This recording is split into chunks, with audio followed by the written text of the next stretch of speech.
अस्सलाम वालेकुम वीवर्स। आज मैंने आपसे बहुत ज़रूरी बात करनी है। मैंने कुछ दिनों पहले एक वीडियो अपलोड की थी जिसमें मैंने आपको मेरे घर के कागज़ के लोचे और मेरी अम्मी के मुँह से लड़ाई करके रिश्तेदारों के घर जाने का बताया था। आपने मुझे मशवरे दिए, इसके लिए आपका बहुत शुक्रिया। अभी इस बारे में मैं आपको थोड़ी और तफसील बता रही हूँ, मेरी सारी बातें तवज्जो से सुने। जैसा कि आपको पता है, कुछ अर्सा से मेरी अम्मी दुश्मनों के साथ मिल गई है और उन लोगों के घर में रह रही है। हमने कई बार बुलाने की कोशिश की है मगर वो मेरी कोई बात नहीं सुन रही। अभी मामला काफ़ी संजीदा है।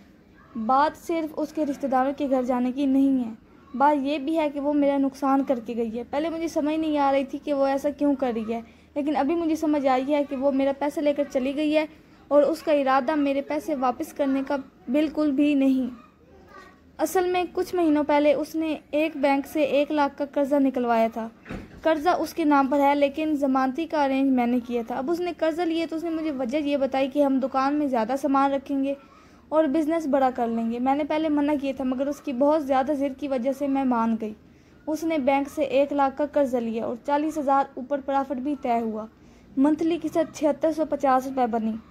लेकिन जब हमें कर्जा के पैसे मिले तो उसने थोड़ा थोड़ा करके सारा पैसा लाकर से चोरी कर लिया, मेरी अलमारी से चोरी कर लिया। मैंने पैसे जब वापस मांगे तो उसने मुझे पैसे नहीं दिए कि मेरे पास पैसे नहीं हैं। और जो हमारा ज़मीन वाला मामला है, उस मामले को लेकर मुझसे झगड़ा करने लगी कि तुम ये जगह छोड़ दो, तुम किराए के घर में मेरे साथ आ जाओ, ये वो ब्ला ब्ला ब्ला। अभी आप खुद ही सोचे कि मैं अपना घर क्यों छोड़ूं भला, ब्ला ब्ला ब्ला।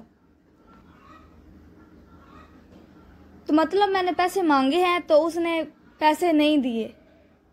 और जो हमारा ज़मीन वाला मामला है, ज़मीन के पेपर्स वाला मामला, इसको बहाना बना कर ना कुछ दिन बाद वो लड़ाई करके ना घर छोड़ गई। अभी वो मेरा सारा पैसा खाकर अब रिश्तेदारों के घर रह रही है। बैंक की किस्त तो अदा करनी ही होती है, चाहे पैसे हों या ना हों।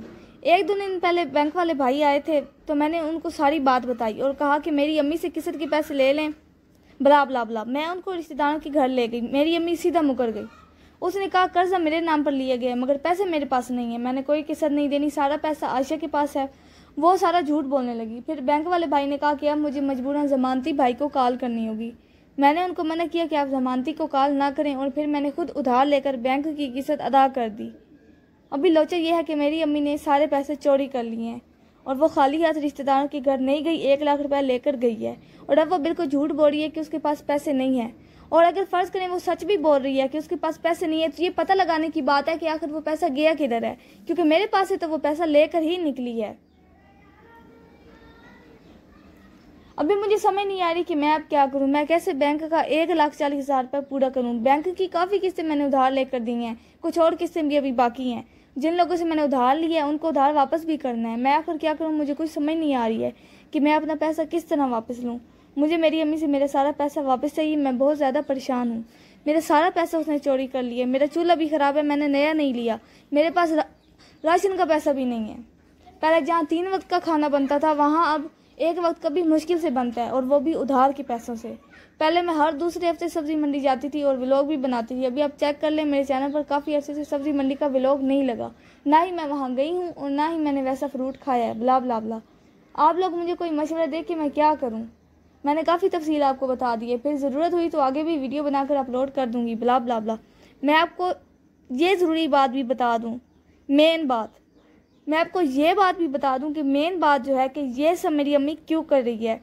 ये सब मेरी अम्मी ने हमारे दुश्मन रिश्तेदारों के कहने पर की है। मेरी नानों की एक जलपाना वाली बहन, 2 सौतेले भतीजे और मेरी नानों की खुशाब वाली बहन और उसके 3 बेटों ने मेरी अम्मी को मेरे खिलाफ इस्तेमाल किया है ताकि मैं तंग आकर ये जगह छोड़ दूँ। इस सब के पीछे वो लोग ही हैं, वो भूखे कुत्ते की तरह हमारी जगह के पीछे पड़े हैं और वो जगह उनको कभी भी नहीं मिलेगी इंशाल्लाह। और मैं अपनी जगह के पेपर्स भी उनसे लेकर रहूँगी इंशाल्लाह, ब्ला ब्ला ब्ला।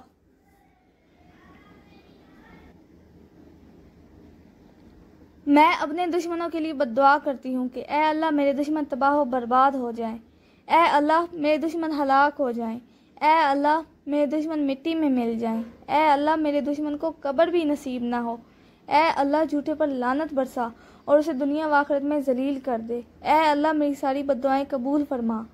आमीन सुम आमीन। सल्लल्लाहु अलैहि वसल्लम।